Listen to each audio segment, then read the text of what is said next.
happening right now. It's so much easier for me to keep it together when your baby is happy in such a hard time. A local mother brought to tears by the very people who helped her cope with her daughter's illness. Tonight, we'll introduce you to a very special team that helps life a little easier for sick kids. But first, our top story at 5:30. Having a sick child can be a terrifying experience and just as unsettling for children who are instantly thrown into the world of hospital machines, doctors, and treatment. And tonight, Megan has the story of this little girl who found comfort during one of the most scary times of anyone's life. Megan. Well, Matt, there is nothing that can prepare a child or their families for an illness. But thanks to the incredible team at Upstate Golisano Children's Hospital, many sick kids are finding comfort despite all they're dealing with. Tonight, we introduce you to a remarkable little girl from Camden who's turning her experience into something positive. So we have matching earrings. Isn't that cool? Spend just a few minutes with Ashlyn Torek and you will instantly fall in love. I'm going to paint a sunflower. Okay. Look at that. This sweet little 5-year-old loves nothing more than playing, painting, and just being a kid. Mom, we got a little bit of paint on the back of the dress. She's a complete spitfire. She's very energetic, happy-go-lucky. Can they twirl? In so many ways, Ashlyn is well beyond her years. A girl with a heart of gold, someone who will instantly capture your own. She was always a healthy little girl until the day after her 5th birthday, when she fell out of her kitchen chair, screaming of a massive headache. She all of a sudden started seizing. Her entire body shaking.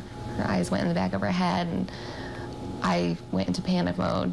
For Ashlyn's mother, Michelle, moments of panic felt like an eternity as she called for help. And it was literally a minute, but it felt like an hour. The ambulance arrived within minutes and rushed Ashlyn to Oneida Hospital. 2 days later, it happened again. This time, she was taken to Upstate University Hospital in Syracuse, where doctors did an MRI but found no problem. Just walking into the emergency department period was scary to me. It was terrifying. From the moment they arrived at Upstate Golisano Children's Hospital, Michelle was instantly put at ease. The second we were in the room in the emergency department, a child life specialist walked in. I knew we were in the right place the second we walked in the door. During her 5-day stay in the hospital, child life specialist Maggie Zick was there every step of the way, helping Ashlyn and her family cope with one of the scariest times in their lives. We give them toys to play with, we have playrooms, we try and take their mind off of things, get them to be as much of a kid as possible, even when they're not feeling well. It's Maggie's job to explain procedures to children and help them set aside their fears, providing comfort to kids, sometimes even younger than Ashlyn. Our job is to make them forget that they ever had a procedure. For Ashlyn, it was something as simple as a wagon ride. They would do everything they could to help us get her up out of bed, put her in a wagon, and just take her for a ride, get her out of her room, let her be little for a minute.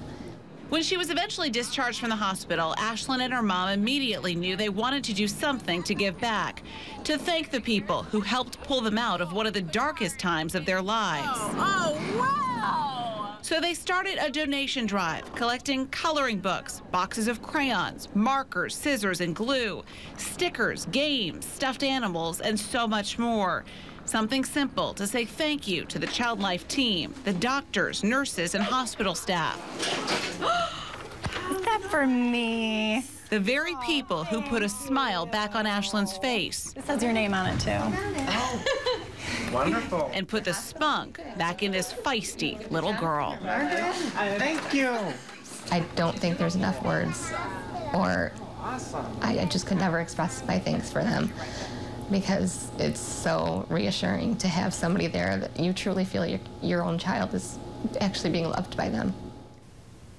I have to tell you, during that interview, her mom was crying, I was crying, the folks at the hospital were crying. I am with you here. You know, it's also interesting that so many people have hospital experiences, whether they're adults or children, where they want to say thanks, but then they kind of forget about it. Yeah, or maybe they don't know how. Yeah, so this really family didn't forget it all, did they? Right, okay, so, you know, the question is what's causing the headaches? And, and that is really sort of still a frustration, a source of frustration for the family, because they don't have many answers at this point. So Ashlyn's going to head to Rochester to meet with neurologists in the next couple of weeks. It's the uncertainty that still leaves her mom pretty anxious. anxious, hoping to find some answers as to why this is happening to her little girl. She does, though, Matt, keep a journal every day, marking down what she eats, what she drinks, even the weather, trying to find a trigger. Yeah, and sometimes there could be just a little nugget in there somewhere. Yeah, she's a sweet, sweet little girl. Good luck to Ashlyn. I think we all fell in love with her right there.